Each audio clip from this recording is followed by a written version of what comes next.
This amendment will strike the section of the bill that permits the transfer of $100 million in previous border security funds to the Department of the Interior from Customs and Border Protection's budget.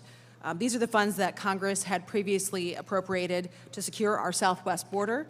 And now more than ever, based on the discussion we've had today, we need to make sure that money is going to keep American families safe. We have talked about how this crisis at the border is both a humanitarian crisis and a national security crisis, and we must consider both of those aspects in our decision-making. This bill does address many of the humanitarian needs.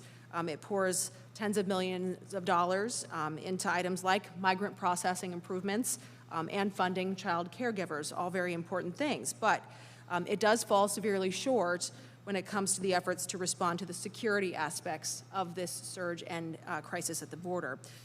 We have seen a substantial surge at our southwest border, the highest numbers we've seen in decades. In May alone, more than 180,000 encounters, 180,000, and CBP is stretched thin. While this bill today cuts our funding to CBP by more than $900 million with no new money for border agents, tucked away in Section 211 is a provision that transfers $100 million in funds that were previously enacted for border security. So where's this money going when it's ripped from CBP's anemic budget? It is instead going to plants that have been trampled by illegal immigrants. It's certainly not being used as I believe it was intended to be used, which is to secure our border.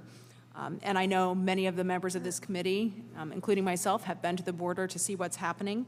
And I think as appropriators, it is really important that we go and see what we're spending our taxpayer dollars on.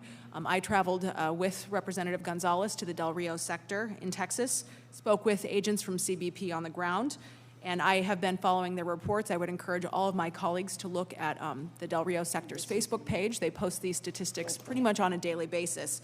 But here are some of the most recent ones that I pulled from their Facebook page.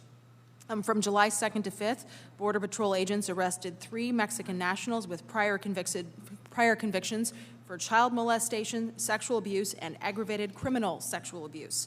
On the 4th of July, Border Patrol agents arrested a Mexican national with a prior conviction of second-degree attempted murder in California in 2009. After 5 years in prison, he was deported back to Mexico in 2014, but again, re-apprehended trying to cross our border.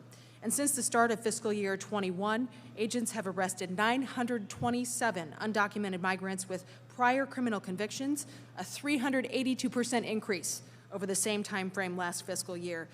And these are just the people that have been caught. There are others who slip by into the homeland and into our communities, into Iowa, into every state, which is a border state. So beyond the criminals and human traffickers, let's talk about the fentanyl and all of the other drugs as well. The DEA and CBP have tracked fentanyl pouring across our southern border, directly sourced from China. In the month of May alone, CBP seized over 950 pounds of fentanyl. That's enough to kill over 200,000 Americans. Ladies and gentlemen, our southern border is open for business, and the cartels are a hungry customer walking through our doors.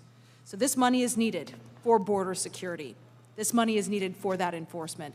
We need to secure our borders. We need to protect Americans. That's our job. Border security is a key aspect of immigration policy that this bill neglects. And when our borders are open, again, every state becomes a border state. So I urge you to support this amendment to, again, give our men and women on the borderline the resources that they need to protect our communities, keep our country safe. Madam Chair, I yield back.